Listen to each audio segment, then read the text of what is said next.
Students, अगोदरच्या लेक्चरमध्ये already आपण मेंडेलिव्ह पिरियोडिक टेबल डिस्कस केला होता. म्हणजे मेंडेलिव्हची आवर्त सारणी आपण पाहिली होती. आजच्या लेक्चरमध्ये आपल्याला layout of a modern periodic table म्हणजे आधुनिक आवर्त सारणी जी आहे तिची संरचना कशा प्रकारे आहे हे आपल्याला आजच्या लेक्चरमध्ये काय करायचं आहे, डिस्कस करायचं. So let's move towards our lecture.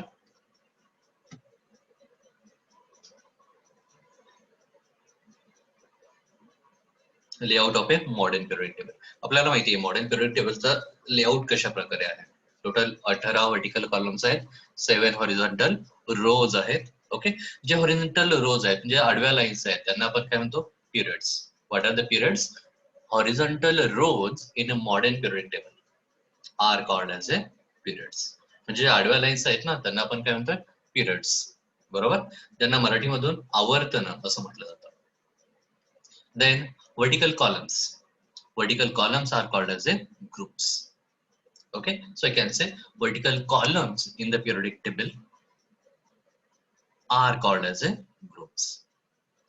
So या periodic table मध्ये मेंडेलिव्हच्या periodic table पेक्षा जास्त vertical columns आहेत, म्हणजे जास्त काय आहेत, groups आहेत.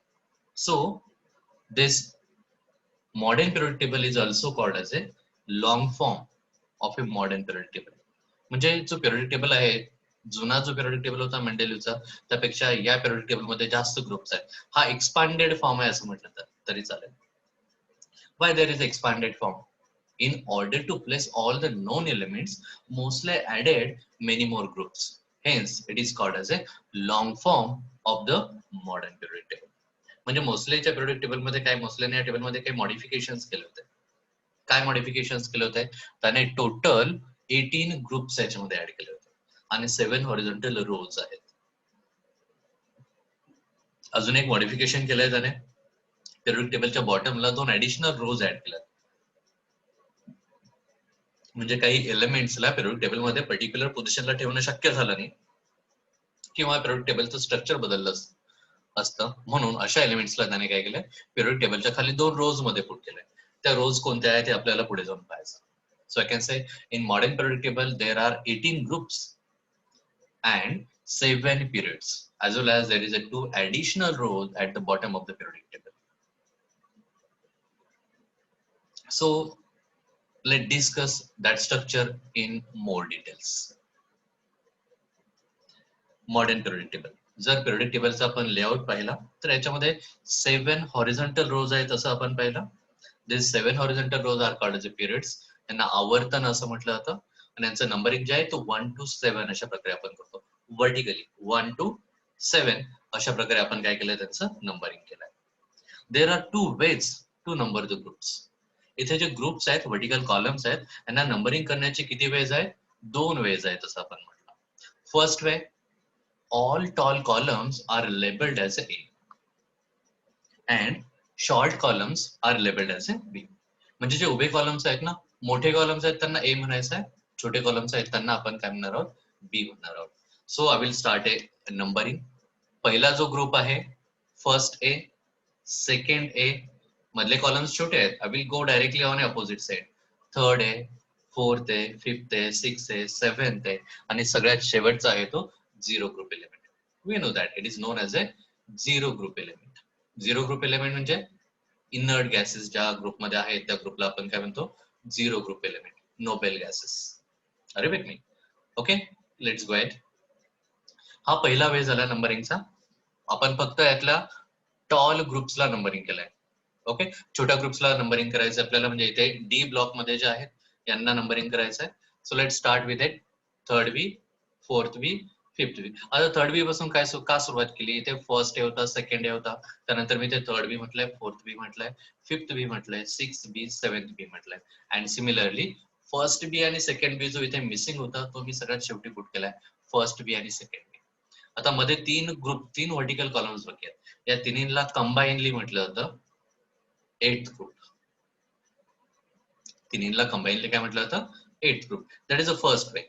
आता इथे एक लक्षात आलं असेल की हायड्रोजनला आपण बाहेर ठेवलाय, कारण हायड्रोजनच्या पोझिशन बद्दल काय होती, ॲम्बिग्युटी होती. म्हणजे हायड्रोजनच्या पोझिशन बद्दल अजून शुअर नव्हतो. That's why hydrogen is placed on a first group. First ग्रुपच्या वरती हायड्रोजनला आपण प्लेस केला होता. The second way of representing. दुसरा वे काय आहे ग्रुप्सला रिप्रेझेंट करण्याचा? We can give a number 1 to 18 serially. 1 ते 18 असं सिरियली नंबर देऊन टाकायचा. So 1 2 3 4 like that up to the 18. 18 groups आहेत, त्यांना आपण सिरियली नंबरिंग केलं up to 18. So it is a easy way. Nowadays we are representing in the same way 1 to 18. In modern periodic table, elements are arranged in the increasing order of their atomic number.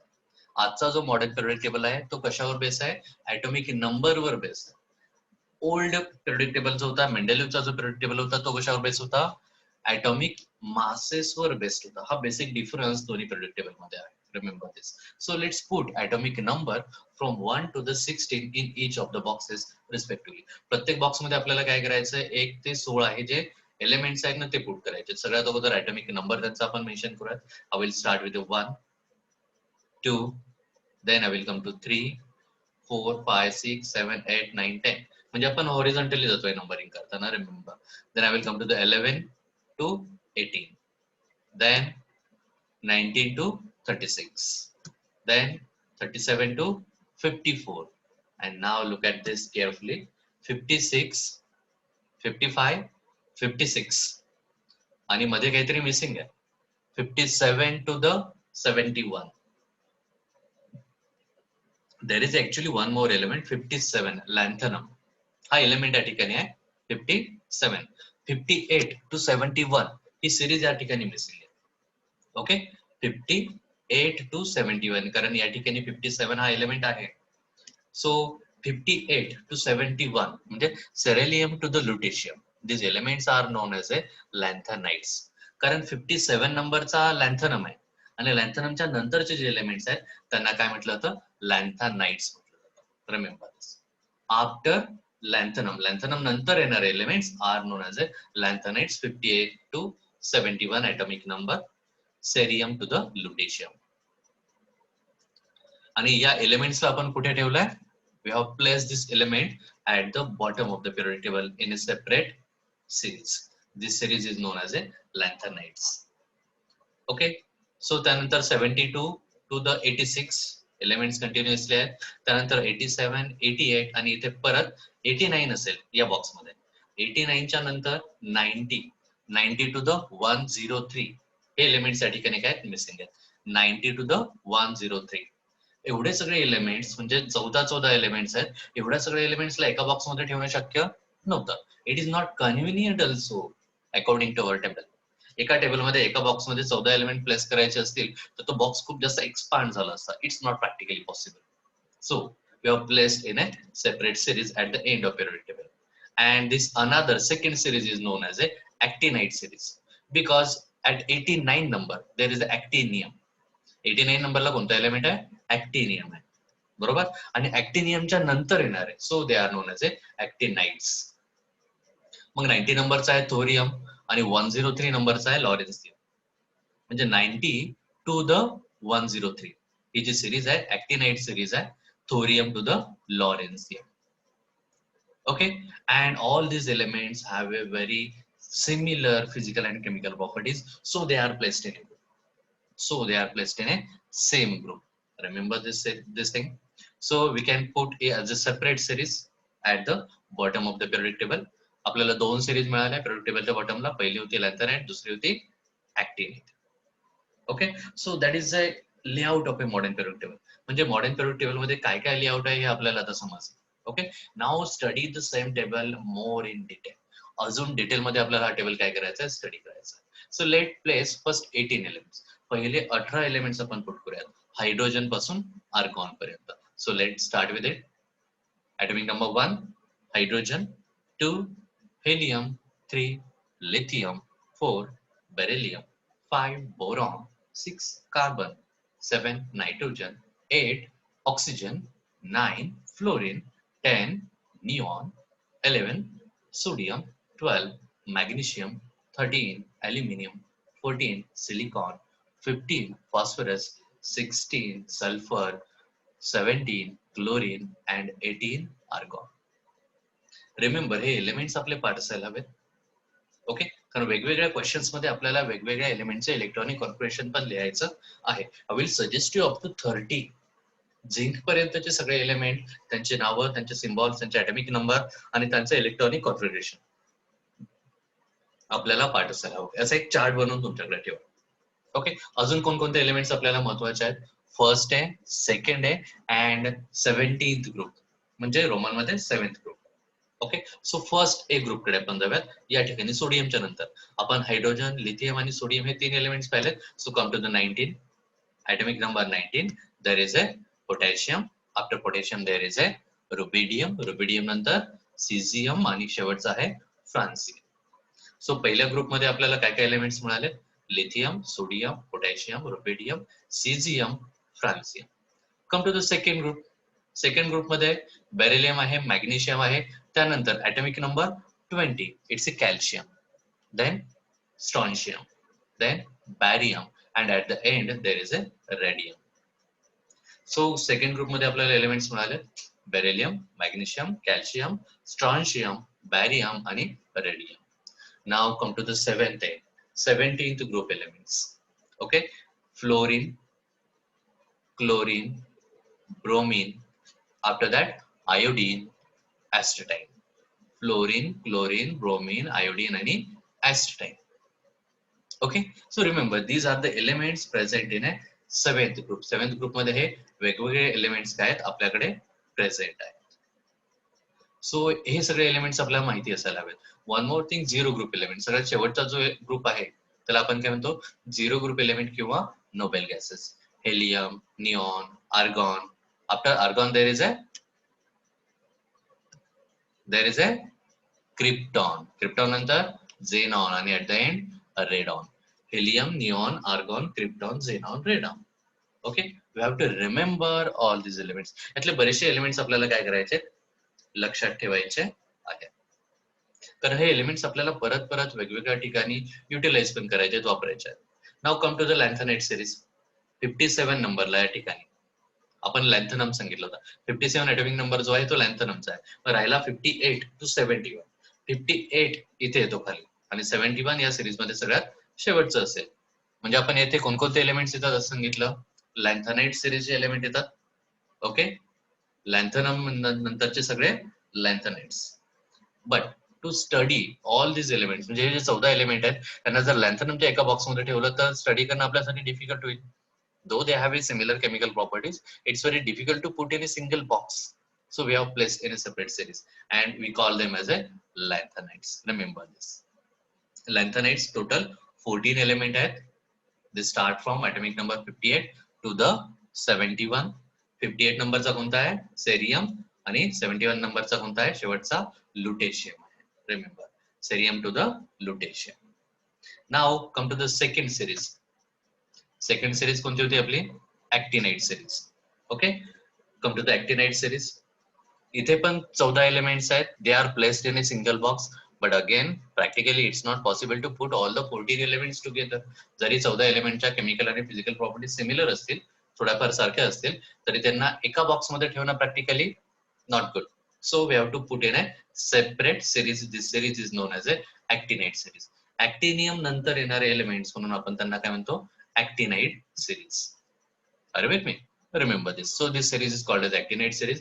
या series मध्ये पण 14 elements आहेत. This series starts from atomic number 90.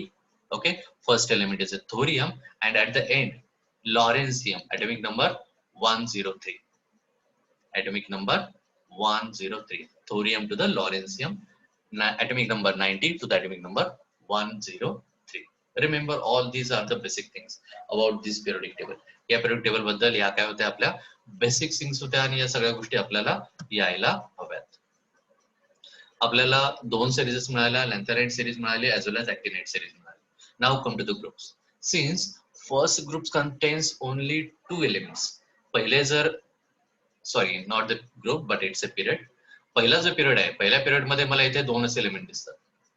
कोणकोणते? Hydrogen आणि helium. म्हणजे हा सगळ्यात छोटा पिरियड आहे. I can say it is a shortest period. हा काय आहे? सर्वात छोटा पिरियड आहे. I can say it is a shortest period, कारण 2च एलिमेंट आहेत. सेकंड आणि थर्ड पिरियड जर मी पाहिला, if I consider second and third period, they contains only 8 elements. So I will call them as a short period. पहिला काय आहे shortest, कारण दोनच एलिमेंट आहेत. दुसरा आणि तिसरा पिरियड, दुसरा आणि तिसरा आवर्तन जर आपण पाहिलं तर याच्यामध्ये 8 एलिमेंट आहेत. So I will call them as a short period. हे काय छोटे पिरियड्स आहेत.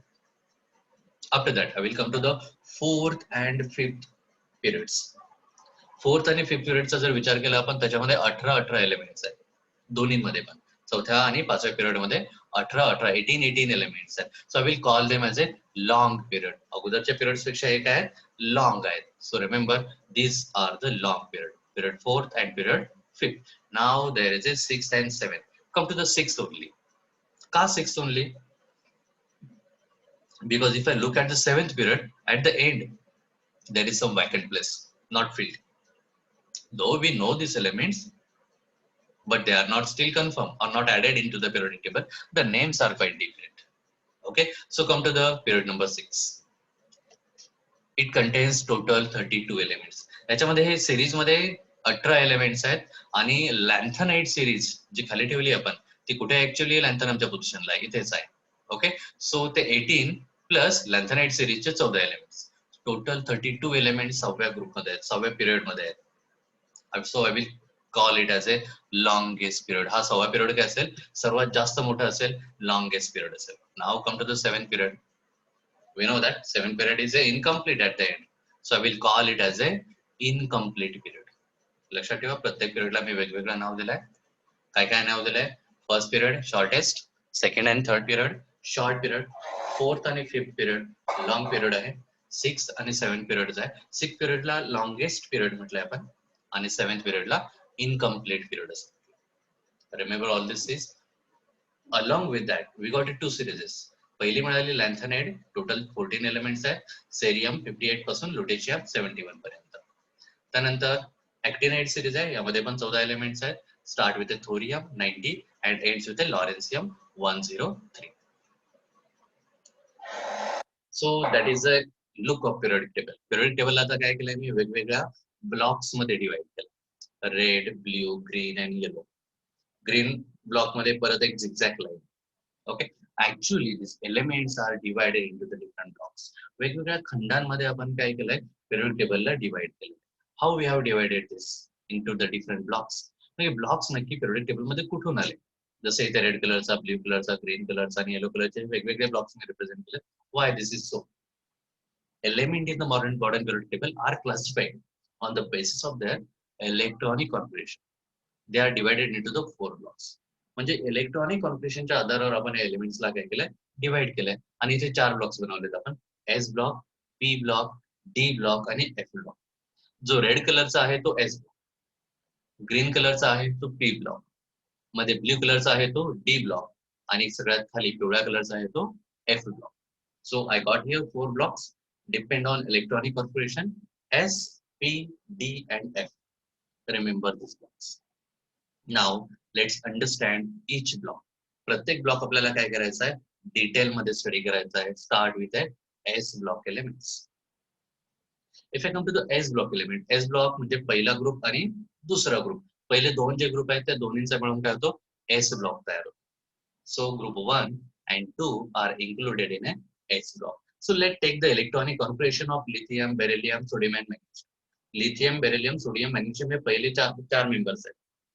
Okay, if I take their electronic configuration, look at the electronic configuration carefully. Lithium atomic number 3, so electronic configuration असेल 2 1. Beryllium atomic number 4, electronic configuration असेल 2 2. Sodium electronic configuration 2 8 1 आणि magnesium atomic number 12, electronic configuration 2 8 2. Okay, जर मी पहिल्या ग्रुपमध्ये sodium, lithium आणि sodium पाहिलं, त्यांचे valence electron same आहेत 1 1. दुसऱ्या ग्रुपमध्ये बेरिलियम आणि मॅग्नेशियम जर पाहिला तर त्यांचे व्हॅलन्स इलेक्ट्रॉन काय सेम आहेत 2 2. All the elements in a S block contains 1 and 2 electrons in outermost shell. त्याच्या बाहेरच्या शेल मध्ये 1 आणि 2 असेच इलेक्ट्रॉन्स आहेत. In a chemical reaction, these elements donate their electrons. Therefore, all are the metal except hydrogen. Hydrogen सोडला तर बाकीचे सगळे एलिमेंट्स काय करतात, बाहेरच्या शेल मधले इलेक्ट्रॉन्स डोनेट करतात. कारण आउटरमोस्ट शेल मध्ये इलेक्ट्रॉन्स किती आहेत, 1 किंवा 2. ओके, 1 आणि 2 इलेक्ट्रॉन असतील तर ऑक्टेट कंप्लीट करण्यासाठी लागणारे इलेक्ट्रॉन 6 आणि 7 असतील. 6 आणि 7 कोणीही यांना डोनेट करणार नाही. किंवा लिथियम, बेरिलियम, सोडियम, मॅग्नेशियम म्हणजे हे जे मेटल्स आहेत, पर्टिक्युलर एलिमेंट्स आहेत, यांच्याकडे एकच ऑप्शन असेल, 1 किंवा 2 इलेक्ट्रॉन आहेत ते डोनेट करून इंटरनल शेल जे आहे त्यामध्ये ऑक्टेट कंप्लीट कर. So that is a better option. So they will donate valence electrons. त्यांच्याकडे असणारे व्हॅलेन्स इलेक्ट्रॉन्स ते काय करतात, डोनेट करतात. Since this elements have outer most shell incomplete, म्हणजे बाहेरचे शेल काय इनकम्प्लीट, 1 किंवा 2च इलेक्ट्रॉन्स आहेत. They R called age a normal elements. Periodic table मध्ये 18वा ग्रुप जर सोडला तर तो सोडून बाकीच्या सगळ्या एलिमेंटच्या व्हॅलन्स शेल काय आहेत, इनकम्प्लीट आहेत. So all these are known as a normal elements. Remember, it is a very interesting and basic thing about the S block. So S block आपण कंप्लीट केला. पुढला ब्लॉक कोणता होतो आपला, you remember that. Next block is a P block. आपण S, P, D आणि F या प्रकारे जातो. रिमेंबर, नेक्स्ट ब्लॉक आहे आपला पी ब्लॉक, जो आपण ग्रीन कलरने शो केला होता. आणि याच्यामध्ये ग्रुप 13 टू द ग्रुप 18 हे सगळे एलिमेंट्स येतात. पण ग्रुप 13 टू द ग्रुप 17 हे जे आहे ना, यांच्या बाहेरच्या शेल्स इनकम्प्लीट आहेत आणि ग्रुप 18 ची कंप्लीट आहे. Group 18 that is zero group element, ज्यांना आपण नोबेल गॅसेस म्हणतो. Remember this. So let's take electronic configuration of all these elements. I can say few elements of this table: boron, carbon, nitrogen, oxygen, fluorine, and neon. Look at the boron. Electronic configuration is 2,3. Carbon 2,4. Nitrogen 2,5. Oxygen 2,6. Fluorine 2,7. And neon 2,8. It's too easy. Remember, we can remember this thing very easily because electronic configuration मध्ये काय होतंय, outer shell मध्ये फक्त एक electron increase होत चाललाय. 2,3, 2,4, 2,5, 2,6, 2,7, 2,8. Finally, in a 18 group element, outermost shell जी आहे ती completely filled झाली. 8 electrons outermost shell मध्ये आहेत. So they are the more stable as compared to previous elements. म्हणून शेवटचा जो ग्रुप आहे त्याला नोबेल गॅस एलिमेंट, निष्क्रिय वायू मूलद्रव्य म्हणजे इनर्ट गॅस एलिमेंट्स किंवा झिरो ग्रुप एलिमेंट्स असं म्हणतात. So this group have a different levels. All the elements in this block contains 3 to 8 electrons in a outermost shell. बाहेरच्या शेल मध्ये 3, 4, 5, 6, 7, 8 अशा प्रकारे इलेक्ट्रॉन्स आहेत. We know this thing. But there is one very interesting thing is that in this block there is one zigzag line, and the elements present on that zigzag line divides these elements into the two groups. He line काय करते, या एलिमेंट्सला दोन group मध्ये divide करते. Lower साइडला असणारे metals आणि upper साइडला असणारे non metals. The zigzag line separates metals from non-metals.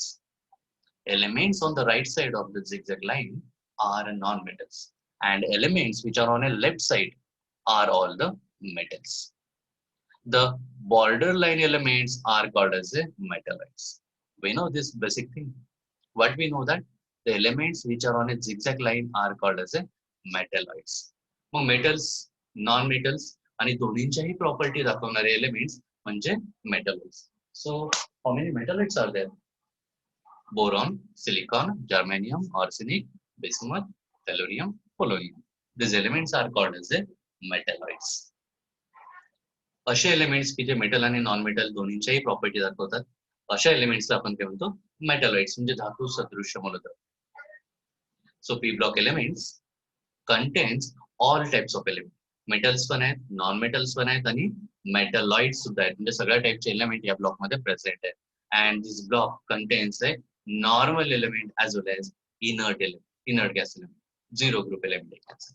म्हणजे ग्रुप 17 जो आहे, फ्लोरीन, क्लोरीन, ब्रोमीन, आयोडीन हा जो ग्रुप आहे, इथपर्यंत हे सगळे एलिमेंट्स काय आहेत, नॉर्मल आहेत. आणि शेवटचा जो ग्रुप आहे, group number 18, they are called as A zero group element, inert elements or noble gas element. शेवटच्या ग्रुपला वेगवेगळी नावं present. Remember this. So inert gas element means chemically inactive. बाहेरच्या शेलमध्ये 8 इलेक्ट्रॉन्स आहेत. बाहेरच्या शेलमध्ये 8 electrons. So it is completely filled. So it will not take part into the any chemical reaction. कोणत्याही प्रकारच्या रासायनिक अभिक्रियेमध्ये नोबेल गॅस एलिमेंट पार्टिसिपेट करणार नाही. So that was about the B block. Now come to the D block element. Elements. D block elements are very interesting.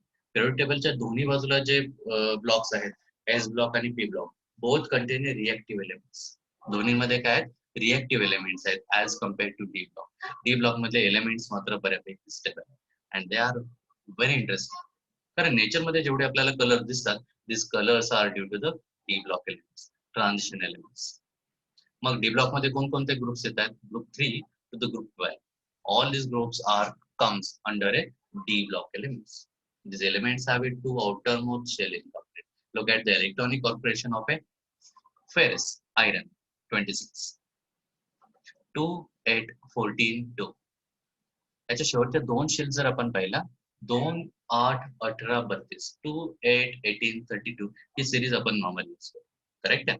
So 2 8 18 हवे होते, म्हणजे इथे incomplete आहेत, 14 इलेक्ट्रॉन्स आहेत आणि आउटरमोस्ट शेल सुद्धा काय इनकम्प्लीट आहेत, 2 इलेक्ट्रॉन्स आहेत. म्हणजे या एलिमेंटच्या बाहेरच्या दोन कक्षा काय आहेत, आउटरमोस्ट 2 शेल्स काय इनकम्प्लीट आहेत. Look at the copper also. There is also outermost 2 shells are incomplete. So all these elements are metals since they are on a left side of the zigzag. आपण जे zigzag line पाहिली होती P block मध्ये, तर त्या लाईनच्या left साइडला सगळे एलिमेंट्स आहेत. So I will call these elements as metals. Particularly all these elements are metals and these elements are known as a transition element because electrons to the transition. हे जे metals आहेत, जसं मी सुरुवातीला सांगितलं होतं, मेटल्स वेगवेगळे colours दाखवतात. Okay, आणि हे कलर्स आपल्याला ट्रान्झिशन मुळे मिळतात, इलेक्ट्रॉनच्या ट्रान्झिशन मुळे, इलेक्ट्रॉनच्या जम्प मुळे, कारण बाहेरचे दोन शेल काय आहेत, इनकम्प्लीट आहेत. So remember, D block elements are the transition elements and majority of this elements are used as a catalyst in a different reaction.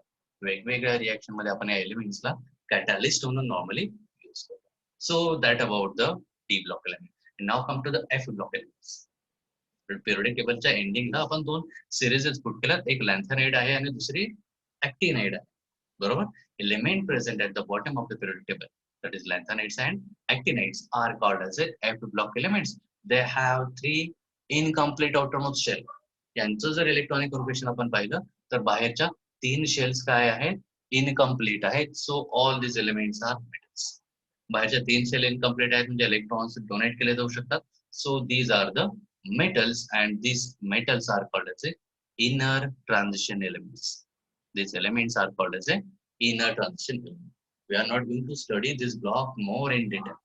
जास्त डिटेल मध्ये आपल्याला याचं एक्सप्लेनेशन नाहीये. So this much is sufficient for the F block element up to our level. Remember this. F block मध्ये आपण काय काय पाहिले, लॅन्थेनाइड्स आहेत, ऍक्टिनाइड्स आहेत. बाहेरच्या 3 shells, outermost 3 shells are incomplete. These elements are particularly metals and they are known as a inner transition element. So we have studied all 4 blocks, S, P, T and F block. Okay. So what are the merits of the modern periodic table? मग modern periodic table study करण्याचे काय benefits आहेत? What are the different merits of a modern periodic table to us? First one, all isotopes of the same elements have a different masses but same atomic number. Therefore, they occupy the same position in the modern periodic table. What I said here, वेगवेगळ्या एलिमेंटचे isotopes म्हणजे समस्थानिक जे आहेत त्यांचं काय atomic masses वेगवेगळे असतात, पण ॲटॉमिक नंबर मात्र काय असतो, सेम असतो.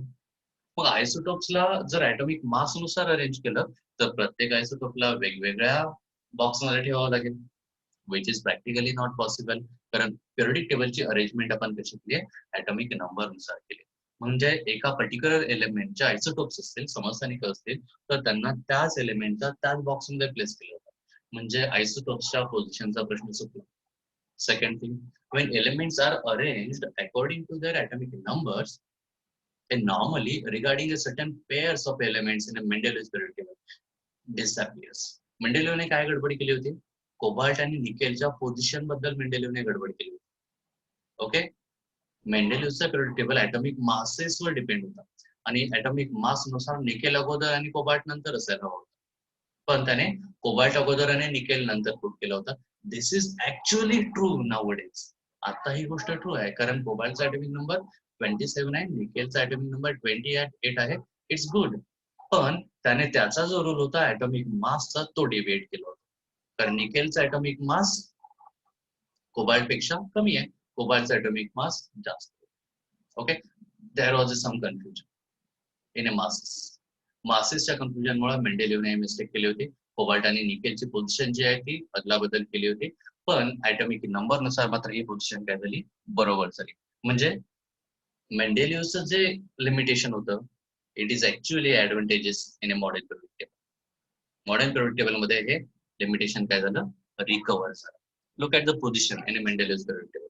Cobalt atomic mass 58.9, nickel atomic mass 58.7. निकेलचा मास कमी असताना सुद्धा त्याला नंतर पुट केला होता. ओके, म्हणजे पोझिशन त्याने त्याचा जो ॲटॉमिक मासचा जो लॉ होता तो त्याने डेव्हिएट केला होता. Okay, but it's actually correct position in modern period table. पण त्याने ही जी अरेंजमेंट केली होती ती मॉडर्न पिरियड टेबल नुसार काय करेक्ट आहे. कोबाल्टचा ॲटॉमिक नंबर जो आहे तो 27 आहे, निकेलचा 28 आहे, म्हणजे ॲटॉमिक नंबर नुसार ही पोझिशन करेक्ट ठरली. सो ही जी अँबिग्युटी होती मेंडेलिव्ह पिरियड टेबल मध्ये ती काय करण्यात आली, रिकव्हर करण्यात आली. Remember this. Then third, elements are classified according to their electronic configuration into the different blocks. आपण सिम्पली एलिमेंट्सला काय केलं, इलेक्ट्रॉनिक कॉन्फिगरेशन नुसार डिवाइड केलं वेगवेगळ्या ब्लॉक्स मध्ये, एसपीडीएफ. म्हणजे आपल्याला 4 वेगवेगळे खंड मिळाले आणि त्यानुसार त्या एलिमेंटची रिएक्टिव्हिटी सुद्धा क्लासिफाय झाली. म्हणजे रिएक्टिव्ह मेटल्स एका पर्टिक्युलर ग्रुपमध्ये गेले, एका साइडला कलेक्ट झाले. It is depend on electronic configuration. हा बदल फक्त इलेक्ट्रॉनिक कॉन्फिगरेशन मुळे झाला. So this is our periodic table. Periodic टेबलच्या बेसिक ज्या थिंग्स होत्या या सगळ्या थिंग्स आपण स्टडी केल्या. ओके, ग्रुपमध्ये मात्र काही पर्टिक्युलर ग्रुपचे काही वेगवेगळी कॉमन नेम्स आहेत. ते कॉमन नेम्स आपण डिस्कस करूयात. सगळ्यात पहिला जो ग्रुप आहे, group first, it is known as a alkali metals. Why it is known as a alkali metals? Group first elements are called as alkali metals because oxide of these metals are soluble in water and they are basic in nature. ज्या मेटलचे oxides water मध्ये soluble असतात त्यांना आपण alkali म्हणतो. काय म्हणतो? Alkali, म्हणजे बेसिक नेचरचे. So this elements are alkali metals. Second जो ग्रुप आहे त्याला म्हटलं जातं अल्कलाइन अर्थ मेटल्स. पहिल्या ग्रुपमध्ये हायड्रोजन येत नाही, त्याच्या पोझिशन बद्दल अँबिग्युटी आहे, हे आपण डिस्कस केलं. ओके, दुसरा जो ग्रुप आपल्याला मिळालाय त्याला आपण काय म्हटलंय, alkaline earth metals. Alkaline earth metals म्हणजे अल्कलाइन आहेत, बेसिक आहेत आणि सोबतच काय अर्थ मेटल्स आहेत, म्हणजे अर्थच्या क्रस्ट मध्ये आढळतात. Oxides of this elements are basic in nature and they found in earth crust. याचे ऑक्साइड जे आहेत ते बेसिक आहेत, अल्कली आहेत, सो अल्कलाइन, आणि कुठे सापडतात, अर्थ क्रस्ट मध्ये. So alkaline earth metals. After that very famous group halogens. Halogens salt generators, sea salt generators. Ocean मध्ये जे मॅक्सिमम सॉल्ट असतात they are from the halogens, they comes from the halogens. So this group is known as halogens. Fluorine, chlorine, bromine. Salt जे आहे यांच्यामध्ये fluorine, bromine आणि आयोडीनचं प्रमाण जास्त असतं. So these are the halogens. And at the end a very famous group, inert gases, noble gases, zero group elements. They have different names. Inert gases, noble gases, zero group element, or group 18 element. Okay, these elements have a different names. Why these elements have such a names? Inert gases, because they are chemically inactive. हे zero group element आपण यांना का म्हणतो, कारण ते काय chemically इनएक्टिव्ह आहे, inert आहे, केमिकल रिएक्शन मध्ये पार्टिसिपेट करत नाहीत, कारण त्यांच्या व्हॅलन्स शेल मध्ये ऑक्टेट कम्प्लीट झालेले 8 इलेक्ट्रॉन्स आहेत. रिमेंबर दिस ऑल्सो बेसिक थिंग.